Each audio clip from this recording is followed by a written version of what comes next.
မန်ချက်တို့တက်ပစ်ပြီးစိုက်ဂိတ်ပါချိတ်ပိတ်လိုက်ရတဲ့ညမန်ချက်စတာယူနိုက်တက်အသင်းနဲ့အဲဘာတန်အသင်းတို့ရဲ့ပွဲစဉ်က0-1ဆိုတဲ့ရလဒ်နဲ့ပြီးဆုံးသွားခဲ့ပါပြီဒီပွဲမှာတော့အိမ်ကွင်းကောင်းပါတယ်ဆိုတဲ့မန်ချက်တို့လည်းပြန်မတက်နိုင်ခဲ့တယ်လို့လမ်းလည်းမထွက်နိုင်ခဲ့ပါဘူးပွဲထွက်လူစင်းမှာဆိုလို့ရှိရင်တော့မန်ချက်တို့အနေနဲ့တကယ်တီးမယ်တကယ်စော်မယ်ဆိုပြီးတော့အထူးကစားသမားတွေဖြစ်တဲ့စစ်တီ၄သိန်းအင်အားရှိတဲ့ဖာနန်ဒက်ရန်ဘုံမဟုတ်တဲ့အန်ဘုံဘူတူတူဆန်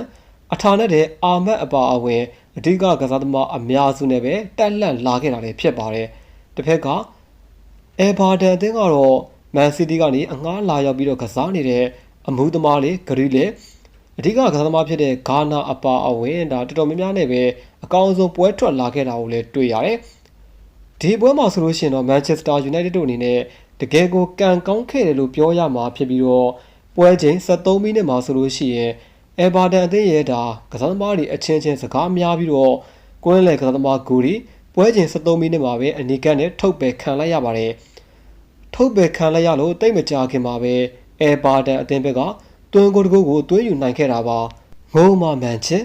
ကိုကတော့မတွင်းနိုင်ဘူးတယောက်ရော့နေတဲ့အသင်းကတွင်းတာခံရတယ်ညံ့ချင်းမန်ချက်တို့လည်းပြန်တွဲမယ်အပီချမယ်ဆိုပြီးတိုက်စစ်တွေအတကုံဖွင့်က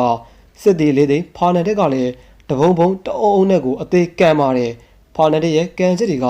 ပါဝါပြင်းပြီးတော့အားပါလှသလိုကန်ချက်တွေကတော်တော်လေးကိုကောင်းခဲ့ပေမဲ့အဲဘာတန်အသင်းရဲ့ဂိုးသမားဖြစ်သူစောက်ယူမဟုတ်တဲ့ပက်ဖူးကပဲအချက်အတွက်အသက်ပင်သေးသေးဆိုပြီးရှယ်ကိုကာကွယ်သွားခဲ့တာကြောင့်မန်ချက်တို့ဂိုးရဖို့ဆိုတာကသူမနဲ့ကျွန်တော်လိုပဲဝေးကွာနေခဲ့ရတာလည်းဖြစ်ပါတယ်ဒီပွဲမှာမန်ချက်တို့ရဲ့သူရဲကောင်းကြီးရန်ဘုံမဟုတ်တဲ့အန်ဘုံဘုံကလည်း MPT ကပက်ကက်1000ဖို့ပဲဝယ်ထားမိတာကြောင့်ကွင်းထဲမှာဘေးကုန်ပြီးတော့အလုံးမဖြစ်ခဲ့ပါဘူးငုံမအန်ဘုံဘုံနောက်ဆိုရင် 1GB ဝယ်ထားဖို့ပြောချင်ပါတယ်ဒီပွဲမှာ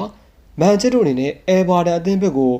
ဂိုးပေါက်ကန်သွင်းမှု25ချိန်ထိကိုရှိခဲ့တာဖြစ်ပြီးဂိုးပေါက်ထိရောက်မှု6ချိန်ထိကိုပြုတ်လုံနိုင်ခဲ့တာပါဒါကတော့ကြံဖန်ပြီးဂုံယူရမယ့်အချက်ကိုပြောပြတာပဲဖြစ်ပါတယ်ဒါပေမဲ့လည်းစောက်ယူမဟုတ်တဲ့ပက်ဖူးကဂိုးပေါက်ထိရောက်တဲ့6ချိန်လုံးကိုစေသွားခဲ့ပြီးတော့ပြန်မလာခြင်းနဲ့အမ်မိုရီရဲ့မန်ချက်ကိုပုံမှန်နေရာလူမှန်နေရာမှာရောက်အောင်အရောက်ပို့ပေးခဲ့တာလည်းဖြစ်ပါတယ်ခုဆိုရင်တော့စိုက်ဂိတ်လည်းအလုံးမဖြစ်လို့ချိတ်ပိတ်ခဲ့ရတယ်လို့မုံတိုင်းအန်ဒီရဲ့လည်းလေပီအားနဲသွားပြီဖြစ်တာကြောင့်စိတ်ချလက်ချနဲ့လိုင်းပေါ်တက်လို့ရပြီဖြစ်ကြောင်းကြံတဲ့16သင်းဖန်တွေကိုအသိပေးလိုက်ပါတယ်